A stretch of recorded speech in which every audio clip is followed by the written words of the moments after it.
Halo pemirsa. Dokter Haikal, kita mau nyapa pemirsa dulu nih. Hai pemirsa. Halo pemirsa, Hai. ketemu lagi dengan kita ya. Oke, Dok Haikal, aku mau nanya, ini kan udah jam makan siang nih. Kamu udah Ya. makan belum? Udah dong pastinya. Yang benar. Kamu udah belum? Aku belum, soalnya aku makan malam, semalam aku makan banyak banget. Aku makan mie goreng pakai sate. Hah? Tapi sekarang aku merasa bersalah, Dok. Wah. Aku kayaknya tuh masih kenyang banget, belum lapar gitu. Kenapa salah? Iya, maksudnya kan jadi gendut, Dok. Nah, ngomongin tentang makan malam nih, aku ada informasi tentang makan malam yang populer di konsumsi masyarakat.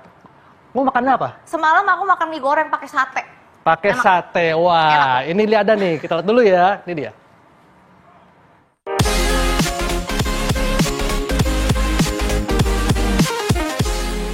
Makanan ternyata tak sekedar hadir untuk mengenyangkan. Makanan juga hadir dalam konteks waktu. Ada yang cocok disantap pagi hari, siang hari, dan juga malam hari. Berikut ini menu makanan yang bagi orang Indonesia lebih tepat dimakan pada malam hari. Nasi goreng. Nasi goreng adalah Indonesia. Pomeo yang tak berlebihan. Nasi goreng memang hadir di setiap ingatan orang Indonesia karena nasi goreng selalu ada. Dia ada di restoran bintang 5 sekaligus berkeliling dengan gerobak sederhana ketika malam. Dalam seporsi nasi goreng mengandung 228 hingga 400 kalori, serta 12 hingga 14 gram lemak. Nasi goreng termasuk makanan yang tinggi kalori dan mengandung lemak jenuh. Jika dikonsumsi berlebihan pada malam hari, nasi goreng bisa memicu obesitas. Sate. Satu porsi sate ayam, sapi, atau kambing biasanya terdiri dari 10 tusuk. Dihidangkan hangat dengan lontong, ketupat, atau nasi yang disiram dengan saus kacang, saus kari, atau saus kecap. 10 tusuk sate ayam dengan lontong mengandung sekitar 681 kalori, 26 gram protein, 33 gram lemak, 67 gram karbohidrat, dan 1 gram serat.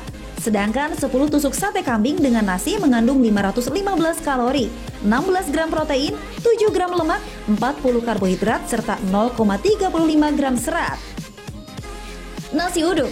Nasi uduk adalah olahan nasi yang dimasak menggunakan santan. Biasanya dihidangkan hangat saat sarapan maupun makan malam. Satu porsi nasi uduk mengandung banyak lemak, yaitu sebanyak 12 gram lemak serta 260 kalori. Lemak tersebut berasal dari santan yang menimbulkan rasa kenyang dalam waktu yang cukup lama. Tak hanya itu saja, nasi uduk juga mengandung 32 gram karbohidrat serta 5 gram protein. Pecel lele. Di Indonesia sangat mudah menemukan pecel lele. Menu ini biasanya dihidangkan bersama nasi, sayur-sayuran, serta sambal. Menu ini tergolong rendah kalori dan lemak. Contoh dalam 100 gram lele hanya mengandung 122 kalori serta 6 gram lemak. Selain itu, kandungan kolesterol dan lemak jahat pada ikan lele cenderung tak banyak, sehingga aman bagi tubuh. Itu tadi menu makan malam populer di masyarakat dan ada menu makan malam kesukaan Kristal. Sate ayam. Sate ayam. Ini nih. Semalam aku habis makan sate ayam, literally ini, Dok. Tuh lihat Enak deh. ya. Gimana rasanya? Coba dimakan, Kristal. Coba dimakan. Wah, mantep ya. Ini Saya enak pun lapar banget. jadinya nih. Ini kayak yang semalam aku makan. Tapi Lanjutin, di tengah lanjutin, kita nih, silakan. tengah kita sudah ada Dokter Ferawati Sudarma, spesialis gizi Hai, klinik. Dokter. Siang, Dok. Selamat siang, gimana nih? Dok, ini Kristal semalam makan sate ayam, Iya, Dok. Dok. Ya. Benar, Dok.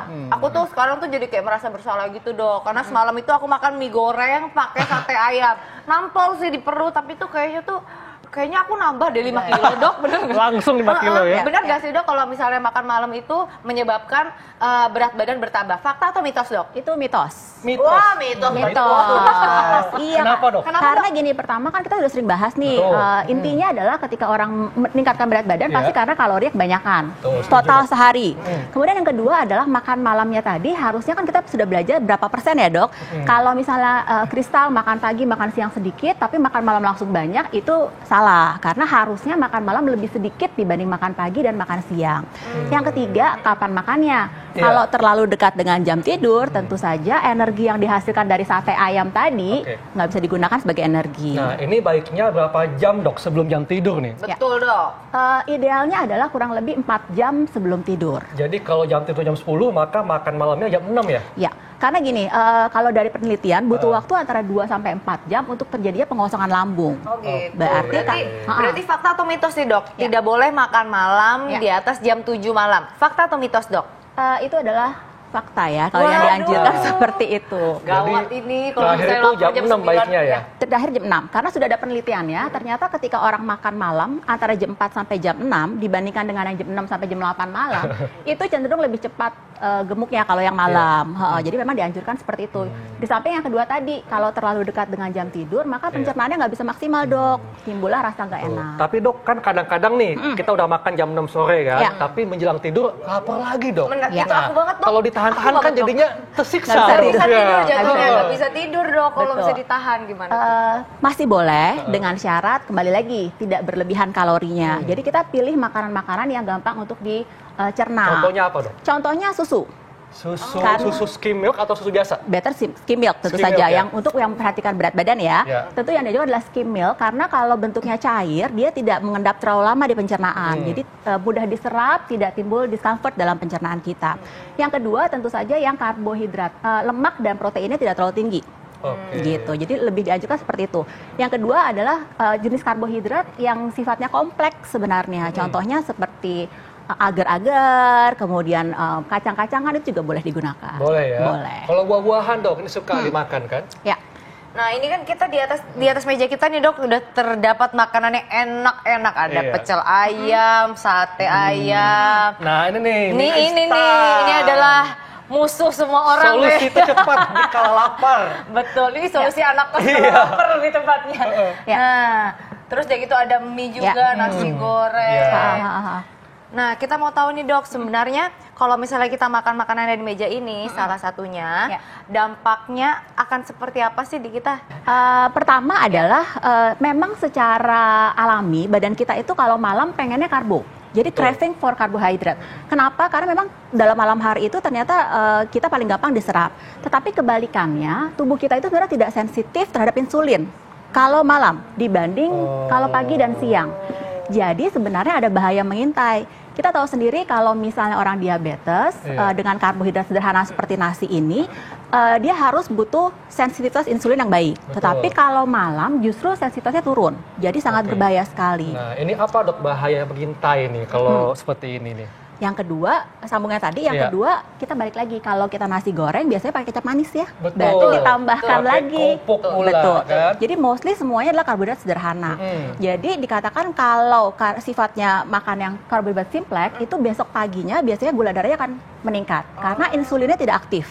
Yang Iya. pertama, yang kedua ternyata produksi insulin dalam badan kita juga menurun pada waktu malam hari.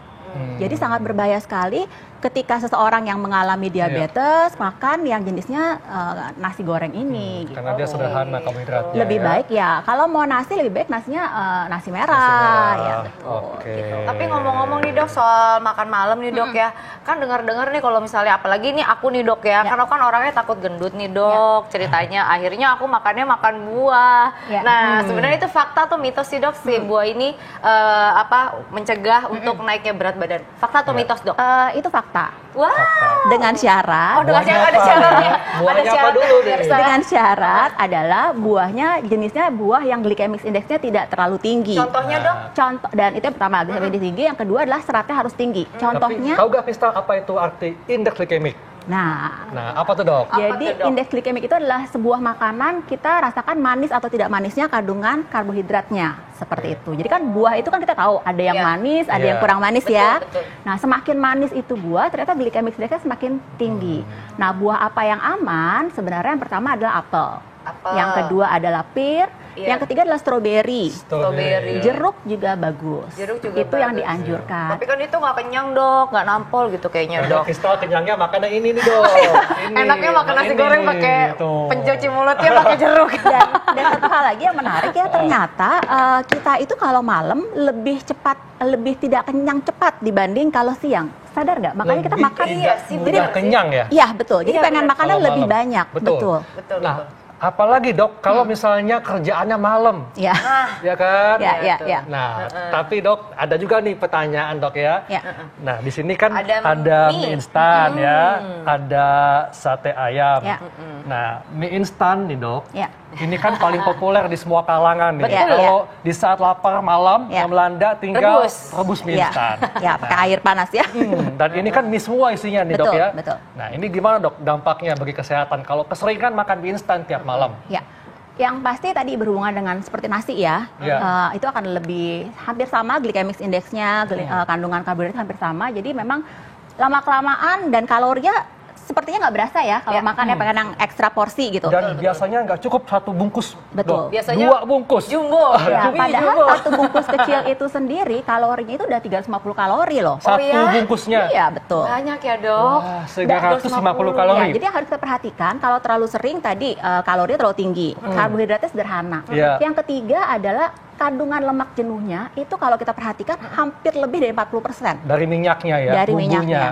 Dan yang keempat, kandungan natriumnya itu lebih setengah dari kebutuhan kita sehari-hari. Kandungan natrium atau garamnya dok ya. Betul. Nah ini dampaknya apa dok? Penyakit apa yang bisa muncul kalau kita keseringan makan mie instan tiap malam? Yang pertama tentu saja masalah dari obesitas, kemudian diabetes mellitus, kemudian yang ketiga adalah hipertensi atau tekanan darah tinggi. Yang keempat, hati-hati kalau misalnya lemak jenuhnya jelek, resikonya yaitu ya aterosklerosis, penyakit jantung seperti itu. Benar. Nah kalau misalnya makan malam juga nih dok, kadang-kadang kalau kekenyangan kan juga bisa asam lambung nih dok ya, bisa meningkatkan asam lambung karena makan malam. Fakta atau mitos dok? Itu fakta. Jadi fakta. Itu fakta. Jadi gini, semakin ketika kita tidur atau menjelang waktu tidur, terutama tidurnya itu pertama asam lambung kita sebenarnya meningkat dan dia lebih asam. Lebih asam, otomatis dia akan lebih merusak dari mukosa dari lambung. Yang kedua adalah pencernaannya tidak maksimal karena produksi enzim, produksi asam lambung. Kemudian yang ketiga adalah motilitas atau pergerakan usus berkurang. Jadi makanan akan lebih lama dalam pencernaan kita. Akibatnya perutnya kok kayaknya nggak enak ya. Nah yang keempat adalah ada sphincter atau cincin esofagus itu akan melemah. Makanya akan terjadi aliran balik dari lambung ke esofagus kita atau ke leher kita gitu. Timbullah GERD ya, makin parah tuh dok. Nah ini dok, ini salah satu makanan favorit aku juga nih dok. Banyak ternyata ya geprek. Judulnya aku cuma makan jadinya dok. Pecel ayam. Ini kan malam-malam sering dicari juga nih dok ya untuk para pecinta makan malam nih dok. Nah ini kalau misalnya keseringan makan pecel ayam nih dok, walaupun guilty pleasure-nya tuh tinggi, dampaknya apa nih dok? Dampaknya sama sih hampir tadi ya, obesitas segala macam. Dan kalau pecel ayam itu sendiri pertama kan digoreng ayamnya, kemudian minyaknya kalau kita perhatikan sambelnya juga digoreng juga tuh dok. Iya ya, semua digoreng di sini ya dok ya. Dilihat lagi ini sayurnya cuma beberapa lembar doang ya. Ini garnish ya jadi garnish aja. Jadi sebenarnya kurang dari seratnya, sayurannya kurang, kemudian berlebihan minyaknya dalam pengolahannya. Proteinnya sih cukup banyak, biasanya kita sarankan mungkin setengahnya aja dari proteinnya ini. Dan untuk nasinya sendiri mungkin harus dikurangi kurang lebih setengahnya dari porsi ini, setengah sampai 3/4-nya dari porsi ini. Nah tapi biasanya dok, nasinya nasi uduk nih. Sebagai teman yang geprek atau pecel ayam. Bedanya nasi uduk dengan nasi biasa, nasi uduk kan kita tambahkan lemak. Berarti balik lagi lemak. Berarti adalah kalorinya bertambah. Yang kedua penyerapannya akan lebih susah dibanding nasi putih biasa. Untuk orang yang punya masalah gastritis atau MAH itu biasanya akan lebih berasa makan nasi uduk gitu. Nah kalau gitu dok, apa nih menu pilihan makan malam yang tepat untuk masyarakat nih agar tidak terjadi resiko kesehatan nantinya? Yang pertama adalah kapan kita makan. Jadi memang dianjurkan makan itu antara jam 4 sampai jam 6 sore waktunya. Yang kedua adalah kembali lagi berapa yang kita makan. Biasanya persentasenya tadi saya bilang 10 sampai 20%, atau intinya makan malam harus lebih sedikit dibanding sama makan pagi dan makan siang. Yang ketiga proporsinya atau perbandingan antara sayuran dengan karbo dengan lemaknya. Tadi sudah dibahas ya, harusnya idealnya lebih dari setengahnya atau 3/4-nya itu adalah sayuran ya. Betul. Jadi harus sayur dulu, dan sayur itu bikin kenyang ya dok, karena karbohidratnya kompleks. Kemudian nasi itu opsional. Kalau memang untuk menurunkan berat badan boleh ditambahkan nasi. Proteinnya lebih baik pengolahannya jangan digoreng dan jangan disantan. Jadi dia Pak dibakar, di-grill boleh, atau direbus boleh, atau sebenarnya ditumis dengan minyak yang terbatas masih boleh dok. Dan bagaimana dok dengan mereka yang kerjaannya shift malam, profesinya malam? Dan itu kan kadang-kadang jam 1, jam 2 suka lapar kan? Kadang lapar itu, makan itu bisa untuk membuat terjaga. Nah ini gimana dok? Ya, yang pertama sebenarnya dianjurkan untuk mengikuti pola makan normal. Artinya makan malam tetap jam 6, jam 7 terakhir kali makan. Kemudian jam 9, tetap 3 jam sekali ada snack, tetapi snacknya kita pilihkan yang sehat. Apa tuh, Artinya Dok? contohnya pertama buah, kemudian buah. kacang-kacangan boleh yang direbus, kukus, panggang. Iya. Kemudian ketiga mungkin golongan yogurt yang kalori dan gula tidak terlalu tinggi. Yang keempat boleh juga misalnya contohnya seperti agar jelly tadi ya, itu bisa digunakan seperti Iya. itu. Dan bisa juga ditambah dengan minum air putih karena air putih Betul bisa sekali. menahan rasa lapar ya. Betul sekali. Jadi kecukupan air putih juga penting. Oke.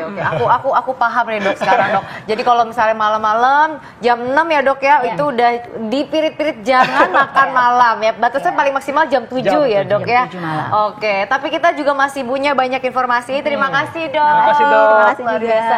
Pemirsa, kita tuh masih banyak informasi kesehatan Iya. untuk Anda. Dan juga pastinya kita akan kembali lagi setelah satu ini. Jadi pastikan Anda tetap di Ayo Ayo Hidup Sehat. Hidup Sehat.